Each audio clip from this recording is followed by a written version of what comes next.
Thank you to the entire pandemic preparedness team for their highly significant social science work. But no surprise, I start my comments today with a critique. As everyone in the research team already knows, I'm not a fan of the characterization implicit in the title of our webinar, the term "from below." I know that the research team's intention is to upend that ordering. So even as I celebrate and will certainly cite the research team's impressively prolific scholarly accomplishments, I continue to be discomforted by the subject position of "from below," because of the work that the term does not, sorry, it's very early here in Vancouver, so I'm going to start that sentence again.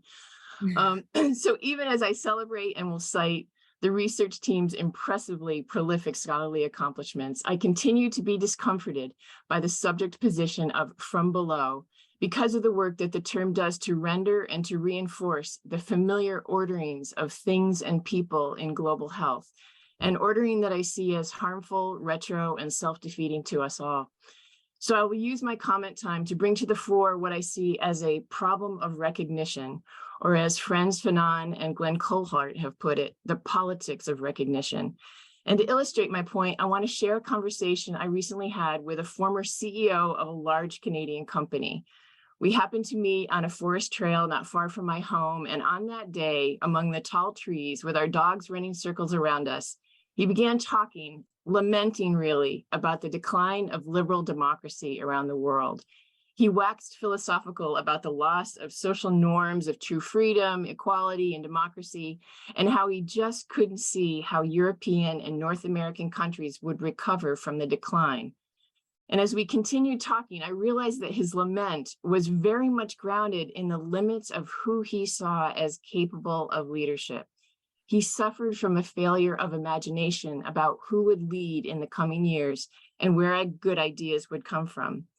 He expected the same set of old white dudes to come to the rescue, and he could not see hope or help or good ideas coming from what I'll call here the elsewheres.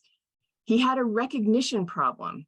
He had lived comfortably in a world of asymmetrical recognition for the whole of his life, and he could not envision a reciprocity of recognition with the elsewheres.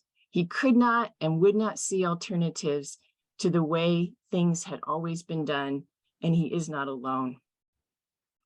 Global health and pandemic preparedness as fields of power suffer from a similar politics of non-recognition. People within both fields continue to look to old guards of public health for answers to pandemic and pandemic preparedness. The Global Health Security Index, for example, out of the Johns Hopkins Center for Health Security in Baltimore, Maryland, in the USA, continues to rank the United States #1, and we're talking in 2022, even though the United States has the highest COVID death rate among the world's wealthiest countries. Even though Sierra Leone, and this is a fact, even though in early 2020, Sierra Leone was testing for COVID-19 and had testing protocols in place weeks before the United States did. In another research project I'm involved in on digital technology use in several countries, including Sierra Leone, we also see a politics of non-recognition. Even though high functionality, technological innovation and capacity exists at the local level, the research reveals that there were specific directives from the US Centers for Disease Control, the CDC, and the ministry not to use them and to favor instead technology that the donors were familiar with. So I'm not talking about adaptation here. The research shows that the technological innovation is originating in Sierra Leone. And if you doubt this, then dare I say it, you may be part of the problems of recognition. The Pandemic Preparedness Project today demonstrates tenfold why knowledge, experience, and leadership from the elsewheres begs recognition. And so to the challenges of pandemic preparedness that have been deftly identified today, I add one more. We must also work to upend the usual global health politics of asymmetrical recognition.